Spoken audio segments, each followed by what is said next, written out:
Thanks everyone for being here and welcome to my talk on how the Ruby global VM lock impacts application performance. So, who am I? My name is Ivo and I'm currently a senior software engineer at Datadog. I've been a really big fan of Ruby since I've started using it in 2014, but I've also always been like a big fan of exploring language runtimes, trying to understand what lies beneath, how those things connect. And this also got me to thinking about like application performance. How can we make our applications faster? How can we make better use of the hardware that we have? And this is how I got to making tools that allow us to uncover new performance insights by looking at our applications in like weird new ways. This is led me to work at Datadog on the Ruby Continuous Profiler.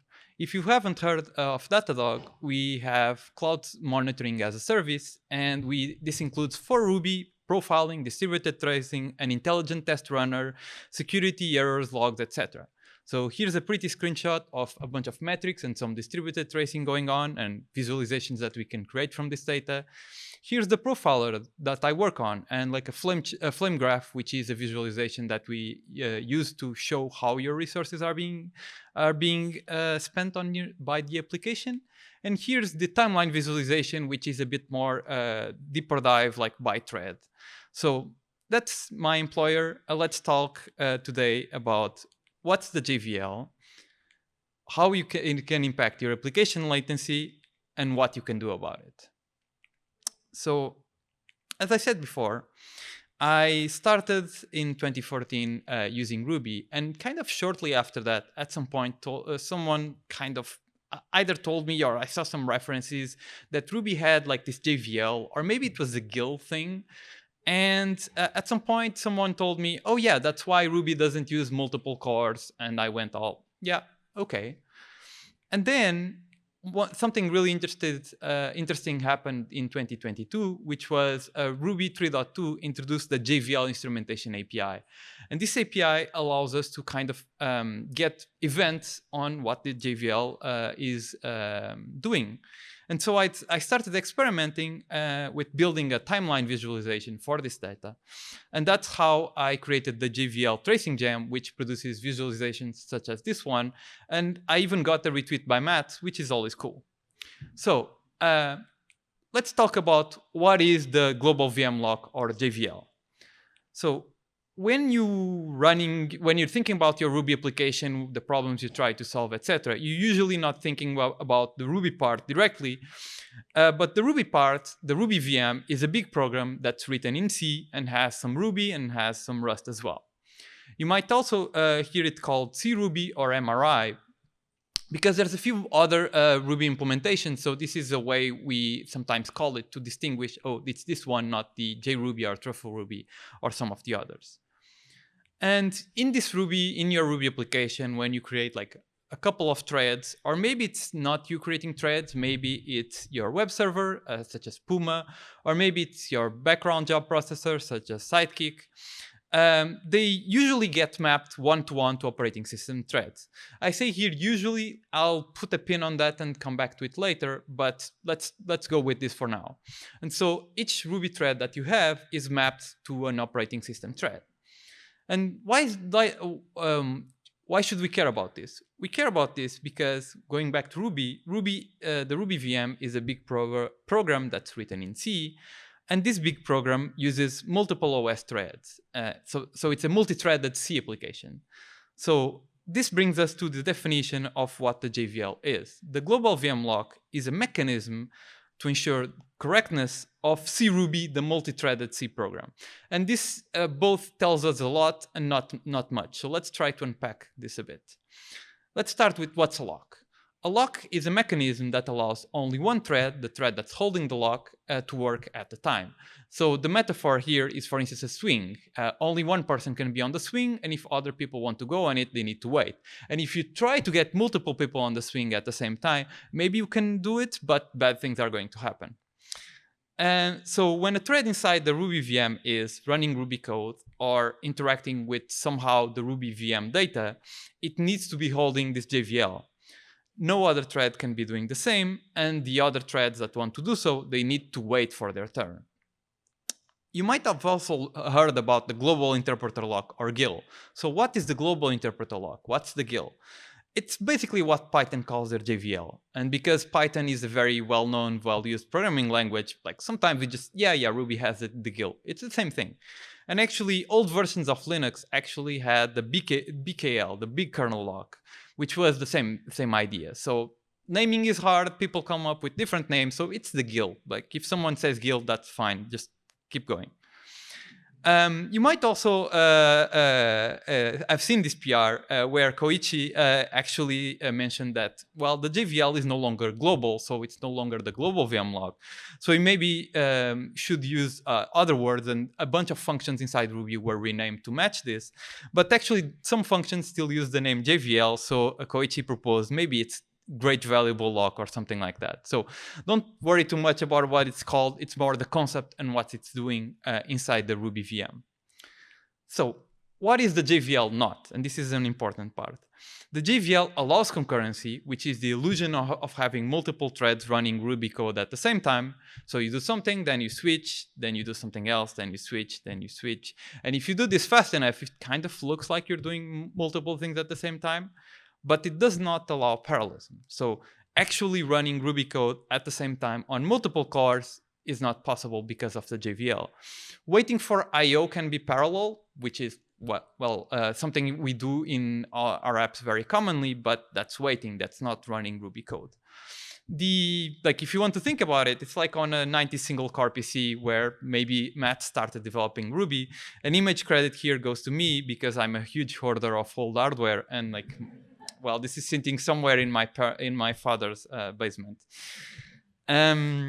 So another thing that comes up sometimes when I see people discussing the JVL is, if the JVL exists, why do we need Ruby concurrency APIs? Things such as mutex, condition variable, queue, sized queue, the whole concurrent Ruby gem that offers a bunch of really nice utilities, etc. And the answer is, and this is a very key question, because the JVL only protects the Ruby VM data or state. More specifically, data from your app might not end up what you wanted. And let me give you an example of what I mean.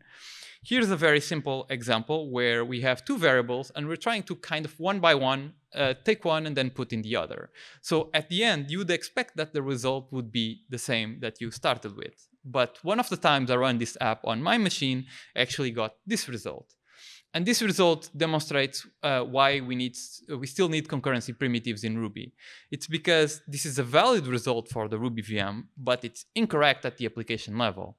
And there's actually a name for this. It's called the race condition, or just a race in computer science. And the intuition here is because we have here a bunch of threads, and all of the threads are racing each other to do the same thing at the same time. And so that's why we get the incorrect result. If instead we modify this application to actually use a mutex, then we get the correct example. So this is why we still need things like mutexes, etc., because otherwise our code will not be correct if there are any races in things like this. Okay, so one insight is that the JVL does not by itself protect application correctness when Ruby code is running in multiple threads and has races. If your code is written in such a way that you don't get into this kind of problems, then you don't have to use mutexes, but in some cases you might need to. Except sometimes the JVL actually kind of does protect your Ruby code, often by accident or implementation detail, but you definitely should not rely on this. For instance, like in Ruby 3.4, some methods that were previously written in C are now being written in Ruby for the VM. So actually those methods might get a different behavior regarding the JVL now. So you really shouldn't rely on this. And even if you kind of tested it and it seems to work fine on your machine, be careful, because sometimes, like on your machine it works, but it will break in production, because production has a lot more customers, a lot more requests all coming in at the same time. So be careful there. A quick aside is that the JRuby and Truffle Ruby implementations actually don't use a JVL. They use other mechanisms to protect their own VM data, so they are able to get both concurrency and parallelism, but you can still get race conditions, so that part does not go away. Okay, let's talk about the most interesting part, which is how the Ruby global VM lock actually impacts application performance. And to do that, we're going to do a few experiments using the gvl-tracing gem, and you can also use it on your own application. To do so, you can add it to your gem file. It needs Ruby 3.2 or later because it needs the JVL instrumentation API. Then you can start it and wrap some of your code with it, and then you get like an output file that you can go on this website, Perfetto, and look at it. Perfetto is this nice website that the Google folks built for this kind of performance visualization data, and the gvl-tracing gem that I created just kind of outputs in this format so that you can go there and watch it. Okay, I have a bunch of code examples in my talk, and if you want to later experiment with it, go on the Perfetto website, etc. Here's a link for it. I'll post the link again at the end. But yeah, let's get started with a few examples so you can kind of see how the JVL is impacting your application. Here's an example of the visualization that we produce, and let me explain how you read it. Different lines present different threads, and time flows from left to right. And what we're seeing is the state of the Ruby thread along time. Some of the states we'll be showing is the started tracing when we start the gem. Then we have when a thread starts or when a thread dies. Then we have the waiting state. And the waiting state is when a thread is waiting for something, either more work to do, or it's sleeping, or it's waiting for a response from the database, or something like that. We have the all-important running state, when actually interesting things are happening, Ruby code is running, your application is making progress. And then we have the key critical state, which is the once JVL state. This means that the thread actually has work to do. It's like ready to go, but it's waiting because another thread is running. So this is, when you see this, your application is kind of being impacted by latency. There's also garbage collection, although we'll not cover it a lot today. Okay, so this example that I have there is actually, the source code is here on the left. It's basically, I start two threads and both of them are trying to increment this counter. Because the counter is a local variable, each one gets their own counter, so there's no racing here. And you can kind of see that, well, we have two threads, they are incrementing their own counter. We see the concurrency, but not the parallelism, because you can kind of see when one is running, the other is waiting, and then they kind of go back and forth, back and forth. They are taking their turns, and when multiple threads want to work, what we're seeing is that Ruby is switching between them every 100 milliseconds. So that period you see there is 100 milliseconds, and both of them are getting like some time, and they're going back and forth. Let's add a few more threads. Once you add more threads, it means that each thread that needs to wait longer for their turn. So there, like, we still see the 100 milliseconds period, but we see that most of them spend a lot of time waiting. And actually, if we kind of like slice in on one of the threads, what we're seeing is that the thread works for 100 milliseconds, then needs to wait for 900 in this case, then runs again. So this gets us to this key insight number 2, which is as we add more threads to a Ruby app, we can impact latency of each individual thread if all of them are fighting for the global VM lock. Of course, like, this is not a very realistic Ruby example. So most Ruby web apps are not like this. They have a lot of network calls, they go to the database, they do a bunch of other things, and not as much processing. But this is just to show you like a very extreme case of what can happen if all of your threads are trying to make progress, but they're all fighting to get the JVL. Another key insight that we can derive from this is that if you're using threads, your app latency no longer depends on each request or method's performance. You can like super optimize your Ruby code. You can have like the best gem ever that like is like ultra optimized, and it will still be impacted if it needs to wait for the JVL before it can actually run Ruby code and do the super optimized thing. So saying it another way, a specific Ruby web request may be slow, not because of anything that the request is doing. It may be like really well built, very, very optimized, etc. But instead, because of some other request or thread that was doing a lot of work in the background. So if you've heard of the term noisy neighbors, Ruby threads are noisy neighbors. Even if you have multiple threads, they are supposedly working on separate things, they can impact each other in this way. Let's look at another example. So if in this case we have two threads, but one thread kind of finishes its work, the bottom one, and just kind of waits for more work, and the top one keeps running. So this shows that this whole the 100 milliseconds period I was saying is only when you have multiple threads that are trying to acquire the JVL at the same time. If only one thread wants it, Ruby will give it as long as possible, and you can kind of keep executing. That's fine. Again, when a thread is doing a bunch of network calls, it will give up the JVL while waiting for a response. So you can kind of see this example. You have a thread that runs, then waits a bit for the response, then runs, then waits, then runs, then waits. And while it's waiting, it yields the global VM lock so other Ruby threads can work. So this is why if you have like a lot of network calls at the same time, this is like Ruby can handle this perfectly well because, well, they don't need the JVL. Okay, so we've said that threads each get 100 milliseconds, and that seems fair. Are there cases where Ruby is actually unfair? And to answer this question, let's go back to the network call example. And here I've slightly modified my example to just kind of benchmark how fast I can get fetch the Google front page. And you can see that there's a bunch of, most of the time is spent waiting. In fact, you can't really see the other, the running periods that are going in there, but because you don't see just one waiting, you just see like bits of wait, which means that the states are split. There's a bunch of waiting there. And when I run this on my machine, I got like around 17 requests per second, which is not great, but well, my internet connection is not great. Okay, so let's try to make an experiment. Let's add a noisy neighbor. We have this where we're trying to fetch the Google homepage as fast as possible. What would you expect that to happen if I added this? A background thread that's just like just off in the corner, just counting numbers. Like these things are completely separate. What would you expect happen? Well, what happens in reality is this. Network performance goes really down, and I'm now able to do 2 requests per second instead of 17 on my network connection. And the gvl-tracing gem can explain what's going on here. Before we had just a bunch of waiting, and now what happens is that the thread doing network requests spends most of its time waiting for the JVL. And the thread on the bottom is the one that's doing the counting, spends most of its time running and hogging the JVL. And actually, we need to actually zoom in a lot on the visualization to understand what's happening.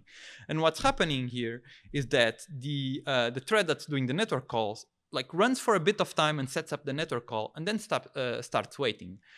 And because it starts waiting, it yields the JVL. And so the bottom thread now has like 100 milliseconds to run.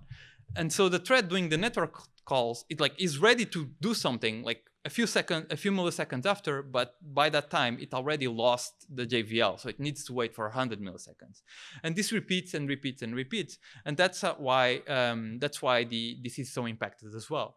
And actually, like this happened to me when I was doing some experiments, and that's how I kind of did this example based on like past experience, where I just had a background thread doing some things, and then suddenly my network was really slow, and I was really confused what was happening. So the key insight from here is that the global VM lock is not always fair. Ruby threads, if you were using thread, if you're using fibers, you get more utilization, you get more throughput, but this can impact latency. So it's useful to be aware of the trade-off you're doing here. So as a bit of a full disclaimer, Ruby switches threads every 100 milliseconds that the thread spends running Ruby code. Or when a thread is about to block, when it's doing I/O, this includes network, file, etc. Or it's trying to acquire a lock and the lock is not available, or you sleep, or you call thread.pass. Or at certain points when running C or native code, like when you go into the VM or into a native extension, there's ways for the VM or a native extension to say, oh, I don't want the JVL now, you can have it, and then I want it again. Okay. Let's talk a bit about Ractors and MN scheduling, which is like a lot of really cool things that came up in Ruby to make this better. So Ractors were introduced in Ruby 3 as a new concurrency primitive, and Ractors provide parallelism and communicate via messages. So let's try to modify some of the examples I've shown you to use Ractors. So for instance, in the network encounters example, I've just changed to, instead of using a background thread, I use background Ractors, and it fixes the issue completely. So now we see that the top thread is able to like spend most of its time waiting, and whenever there's data on the network, it can progress again immediately. And the bottom thread can like do its counting thing continuously. So very successful. Even like if you remember the example where I had a bunch of counters, now there's the threads don't have to wait for each other. They all can run at the same time in parallel. And so we get a lot better performance. So key insight number 7, Ractors are parallel as expected, and that works. Nice. But actually there's a bit more to it. Let's talk about Ractors until Ruby 3.2 versus 3.3 and after. The picture I was showing you was taken from Ruby 3.2, where we had like 10 threads and they're all running at the same time. When I run this example on Ruby 3.3, actually I saw this, where a bunch of threads were working, but the bottom ones weren't actually yet. So let me zoom in on this. So what we're seeing here is that 8 threads, or eight threads, each inside their own Ractor, are able to run, but the 2 bottom Ractors are not yet. So why is this? We see the answer if we look at the Ruby 3.3 release announcement, where there's this section about the MN thread scheduler, where it says the Ruby max CPU environment variable sets the maximum number of native threads. Default value is 8. This is where that 8 is coming from. And actually, if for instance you set it to 4, you see a slightly different behavior where Ruby is only using 4 native threads at a time. And you need to consider that the top thread is running on the main Ractor, and the main Ractor does not get main MN scheduling by default. So that's why you see the weird behavior there, where we have 4 threads executing, then the top thread keeps its own execution, even though it's not doing anything. And then 3 more can execute, and then 3 more can execute. So we are now ready to go back to that part where I said threads, Ruby threads usually get mapped to one-to-one to operating system threads. And we can kind of say that this is no longer true with the MN scheduling. And we now can have multiple threads. Here we have 10 Ruby threads that are mapped to 4 operating system threads. With the exception, well, of the main Ractor if we don't have MN scheduling enabled on the main Ractor. To be able to visualize this and think about it and experiment a bit, I actually introduced a new threads view on the gvl-tracing gem, which I call the OS threads view. Which the idea is that at the top, we see the M Ruby thread. So we see that we're using 10 Ruby threads, each inside their own Ractor. And at the bottom, we see what the operating system is seeing, which is actually 4 operating system threads. And so we can see that the top thread actually has its own native thread and keeps executing alone. And then the other Ractors are all sharing the 3 threads. And we can see that once 3 Ractors are done, 3 more can execute, and then 3 more can execute, etc. You can also maybe spot something that I found a bit weird, which is, well, wait. Those Ractors, they are running for like 10 seconds, and then only after the 10 seconds can other Ractors run. Like, that doesn't match like the 100 milliseconds I was expecting to see. And I believe this is a bug, and I'm chatting with the RubyConf folks on like how this can be improved. Another thing I was saying so far is that the main Ractor does not get MN scheduling unless you enable this feature, which is this environment variable, which is the Ruby MN threads environment variable. If you do, you will get MN scheduling for all threads. And I actually did like a few experiments. And for instance, if you go back to the example where I had 10 threads all fighting for the JVL, I actually see this really weird behavior when I enable the MN scheduling, where each of the threads gets 100 milliseconds the first time, and then the main thread keeps getting 100 milliseconds, and then the others only get 10 milliseconds at the time. And you can see that like the main thread keeps its own OS thread, and the other threads are all sharing the same OS thread. So this also looks weird, and probably something that can get fixed maybe tomorrow during the hack day. So the key insight number 8 is that timeline visualizations are really cool. Like this kind of thing, like Ruby 3.3 has been out since December last year, and maybe people haven't noticed some of these things, or at least I didn't see any reference to it. And well, like once you get the right way of looking at your performance, some of these things really pop out really easily, and you can start going, that seems weird. Okay, let me say a few more things. The Shopify's JVL tools gem is also really cool because it provides JVL instrumentation as metrics. So you can get a metric for how long threads are waiting to acquire the JVL. You can also have like how many threads are waiting for the JVL. So you can use this kind of thing for monitoring. Also, the Datadog Ruby Continuous Profiler, which I work on, I've also added support for the JVL information. It's still off by default, but you can enable it. And well, you can get the same kind of timeline visualization. Here's the counter example that I was showing. You can see like, oh yeah, the 900 milliseconds waiting for JVL. And you can actually also get like a stack trace to understand what exactly was affected. And you can even look at it by web request. So I have a lot of fun working on this. Okay. So I've told you a bunch of things about performance, about threads, about Ractors, etc. So what should you do with all this information? Well, keep using threads and fibers in most cases. If it works for you, it will keep on working. So don't like panic suddenly. You should avoid using too many threads if you are latency sensitive. So a good like rule of thumb to start from, if you want one, is like on a 4th vCPU machine with around 8 GB of memory, start in Puma with like 4 workers, 5 threads, and start tuning from there. You should think about separating latency sensitive code from other things. Remember that the performance of a Ruby app endpoint impacts others in the same app. So if you have like some like report generation thing that takes a while, don't mix it in your web app with like things that you want to be like fast and respond to requests really with really good performance. Also, don't guess, experiment and measure. You can use the JVL tools gem to measure. You can use gvl-tracing gem to observe. I recommend profiling or benchmarking in production, or at least in trying to set up a realistic environment, because as you've seen here, this kind of thing only happens when you have a bunch of concurrency. So if you kind of do like a very minimalistic example on like my local machine that doesn't have a lot of traffic, etc., you will not see these problems. These problems show up when you have a lot of traffic, when you're in production. You can also try Puma or another web server in a 1 thread per process and see how that behaves. For instance, see if your latencies change a lot or not. If they do, maybe there's something that you should tune and look at improving. Also, Ractors and JRuby and TruffleRuby can unlock a bunch of like performance and latency benefits. So consider trying them out and experimenting.